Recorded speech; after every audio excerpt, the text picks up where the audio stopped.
Aris juga NU Muhammadiyah kan ya. Cek ya, makasih ini ya, forum ini tuh tidak hanya terhormat, tapi sebetulnya juga mahal ya. Saya tuh pengurus struktural PBNU loh tahun ini. Jadi sebagai novel yang melibatkan Islam tradisi, wah aku mengaku-ngaku ini sebagai wah dibedah oleh pengurus PBNU gitu. Oh, ya. Nah, saya baca Kambing dan Hujan tentu saja sudah lama sekali, yaitu sejak novel ini diterbitkan, dan tentu saja pada saat itu saya beli karena termakan iklan pemenang sayembara novel DKJ 2014 ya. Karena kan ya pada saat itu masih anak-anak lah, maksudnya membeli buku selalu seperti itu. Oh, tahun ini gitu ya pemenang novel DKJ siapa nih gitu kan, dan akhirnya membeli gitu. Tetapi saya juga lumayan ingat sebetulnya ketika selesai membaca novel Kambing dan Hujan tahun 2014, saya tuh pengen mengawali dengan memuji, tapi kok kayaknya salah deh, saya mengambil gerbang untuk ngomong ini. Jadi nggak apa-apa ya. Jadi biar mengalir aja. Jadi ketika dulu pembacaan saya di tahun 2014 itu, saya ingat sekali setelah membaca novel itu saya mengirim WhatsApp kepada teman saya Gunawan Triatmojo. Mas Gunawan seorang penulis dan penyair asal Solo.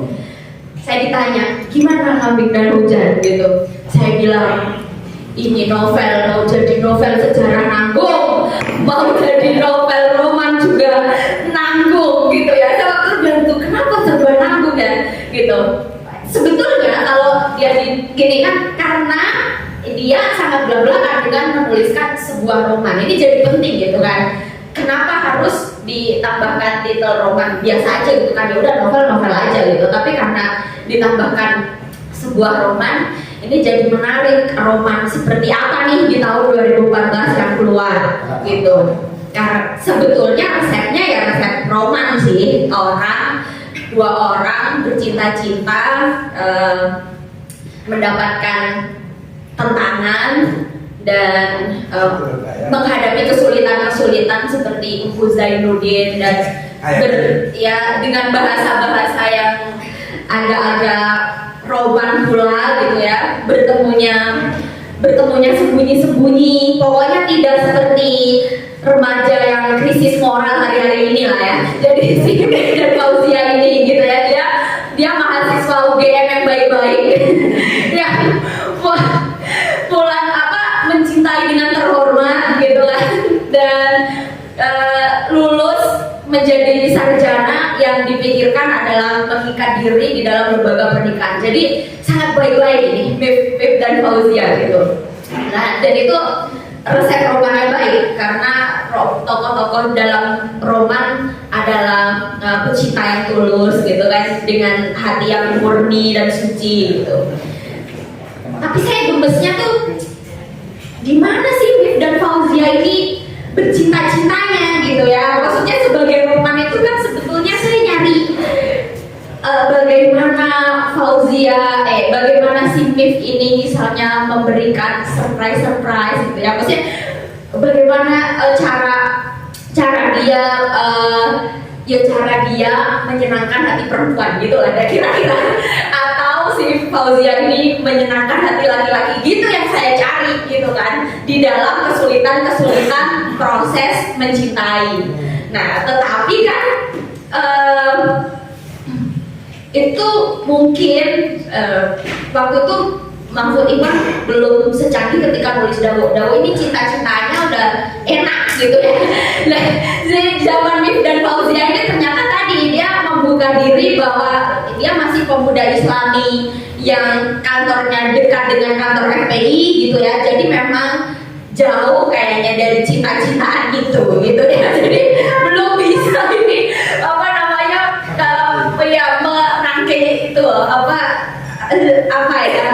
cita-cita itu tadi. Nah, itu. Tetapi gitu menariknya karena saya disuruh membicarakan kembali, akhirnya kan saya baca ulang ya. Jadi ya udah oke gitu kan, di kontak gitu aku harus baca ulang karena harus mengingat kembali. Dan saya udah ini kayak pakal buku punya sih, jadi tinggal dibuka saja. Nah kemudian ketika membaca ulang itu persepsi saya jauh berubah. Mungkin karena saya sendiri juga sudah bukan saya yang di tahun 2014 gitu. Saya yang hari ini mungkin punya perspektif baru, sehingga saya nggak nyari cara Mif dan Fauzia berkisah kasih dengan cara remaja masa kini gitu ya. Yang saya cari adalah hal lain gitu. Dan ini karena ini forum jualan buku Cak Mahfud, jadi kenapa buku ini harus dibaca oleh teman-teman semua? Jadi tentu saja Cak Mahfud adalah pencerita yang ulung, yang mengajak kita untuk kembali ke tahun-tahun 50, 60 gitu ya, 70 gitu. Kembalinya jauh sekali. Dan bagaimana usaha Cak Mahfud untuk menghadirkan detail dan juga situasi sosial pada zaman yang telah lewat jauh sekali itu dengan dulu berarti aku baru menyadari dulu pas aku baca itu berarti aku gak dong soal ini menurut. Jadi pas aku rada mudeng dong sidik-sidik akhirnya jadi api dah gitu loh. Jadi dulu tuh ketika aku baca tuh aku gak dong. Nah ketika aku dong ini kemudian terus wah canggih juga ya Cak Mahfud dalam rangka menghadirkan data-data. Dan yang namanya data tentu saja di tangan seorang novelis tidak berwujud angka, tidak berwujud berita, tetapi dituangkan ke dalam latar sebuah desa. Desa itu terdiri dari banyak manusia dan benda-benda dan peristiwa yang itu bisa kita bayangkan, yang membuat kita bisa kelangenan. Oh berarti dia mbah-mbahku ki seperti ini gitu ya. Berarti bapak ibu kita, bapak kita itu kira-kira hidup pada masa yang seperti ini gitu. Jadi itu ya, bagaimana Cak Mahfud adalah penutur cerita yang sangat baik gitu. Nah yang kedua adalah novel ini tidak secara belak-belakan sebetulnya menyebutkan NU dan Muhammadiyah. Tidak ada kata-kata ormas NU dan ormas Muhammadiyah. Yang ada adalah tegangan antara Islam tradisional dan baru. Saya tidak mau menyebut modern atau sebagai NU rati mau.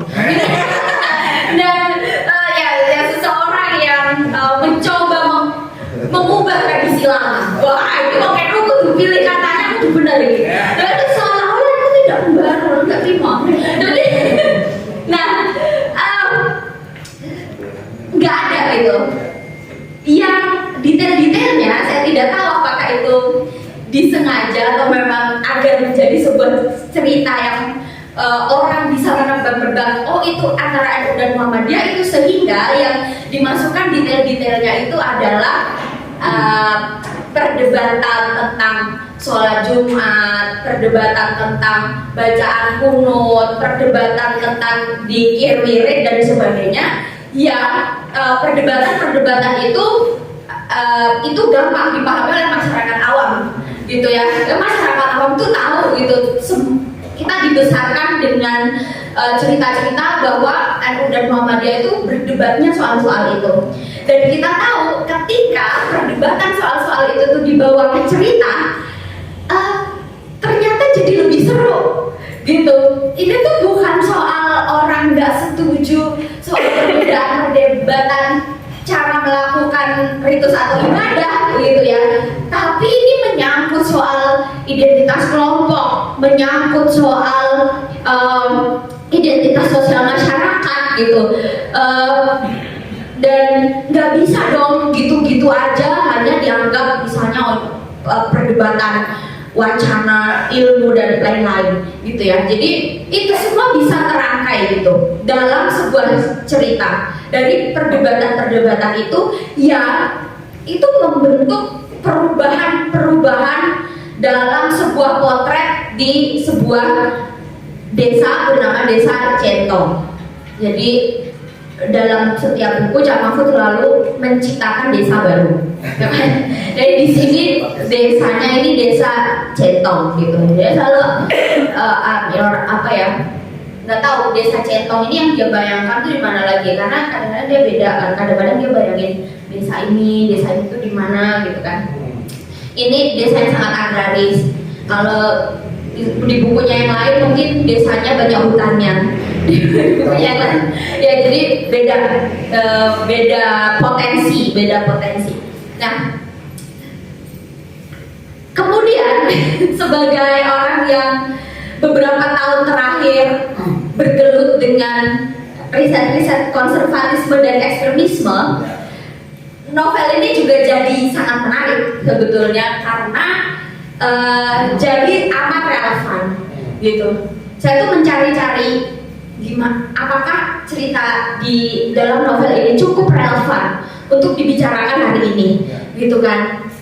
Di saat sebetulnya NU dan Muhammadiyah itu sudah tidak berseteru sebesar itu, sebab sudah menemukan musuhnya yang baru. Jadi sudah bukan seteru, tetapi karena memiliki rival baru aja gitu yang harus dilawan bareng-bareng gitu kan. Jadi di mana nih letak relevansinya gitu. Nah, ternyata juga asik banget sebetulnya gitu, karena di sini ada contoh gitu betapa situasi-situasi ketika masyarakat menerima satu kebaruan gitu ya, atau satu keragaman cara hidup dan cara pandang terhadap sesuatu, itu jadi tergambar situasinya. Oh, kira-kira tuh begitu ya. Jadi kita tuh tidak bisa gitu menganggap enteng misalnya kita sekarang melawan sesuatu. Orang kan, apalagi sekarang tuh orang-orang gini, toleran, moderat, bosen, rane-rane dan sebagainya gitu ya. Padahal isu ini tuh isu penting gitu. Ini tuh jantung masyarakat loh. Cara orang berinteraksi antar masyarakat, cara hidup kita gitu. Jadi kita tidak pernah boleh menganggap bahwa isu toleransi, isu perdamaian, promo pekerjaan di ceritanya itu adalah sesuatu yang sederhana gitu, nggak bisa gitu ya, karena itu sesuatu yang sangat serius. Bahkan masuk ke rumah-rumah dan kamar tidur kita masing-masing. Bagaimana orang-orang yang pro Trump dan anti Trump tidak jadi menikah, bagaimana orang-orang yang pro 212 dan anti 212 gagal untuk lamaran, bagaimana orang-orang yang konservatif dan orang-orang dari keluarga yang lebih liberal tidak berani saling mencintai gitu ya. Dan di ilfil-ilfil kecil itu kan sebetulnya bibit berakhirnya perdamaian gitu. Sebetulnya kita menstigma, kita judging dan sebagainya. Nah, itu jadi ada isu itu di situ. Sekali lagi masuk, dikemas dalam cerita yang kita menikmati aja gitu, nggak terasa sebagai isu tapi kita menikmati aja gitu. Nah, kemudian barangkali yang saya buka yang nanti harus dibela nih oleh Abang Foto ya. Jadi saya merasa suaranya Pais itu ternyata kenceng sekali di dalam novel ini. Awalnya ya, saya tuh mau bicara bilang gini, novel novel ini sebagai cita-citamu karena ingin menjadi novelis sastra Islami yang sejajar dengan Habibur Rahman El-Shirazi gitu ya, dengan judul terpisahnya apa mau Masjid Utara dan Selatan itu kan apa ya, saya tuh berpikir awal-awal ketika membaca ulang, kenapa tidak ada orang yang membaca ini sebagai sastra pesantren ya? Awalnya saya mau begitu, karena ini akan jadi menarik gitu. Kenapa ketika membicarakan sastra pesantren yang muncul adalah novel-novel dari elit pesantren, cerita tentang Gus dan Ning yang saling mencintai dan gagal. Kenapa ya Teh? Dan apa ya, dengan tradisi-tradisi elit pesantren yang sebetulnya nggak relate banget dengan banyak orang gitu kan. Atau misalnya novel-novel yang ditulis oleh Ning sendiri yang tetapi imajinasinya adalah mengimajinasikan kiai-kiai poligami. Itu kan sangat membosankan di dalam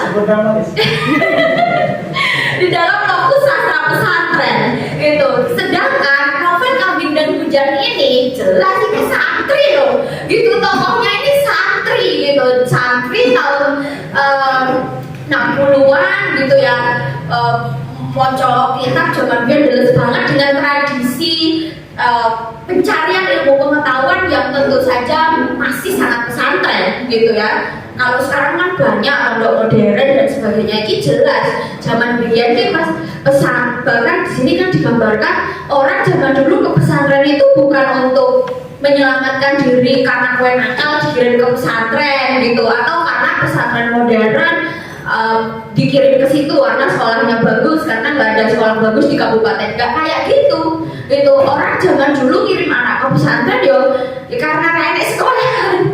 Jadi bagaimana kita bisa membayangkan di situ peran Islam tradisional itu sebetulnya di situ gitu.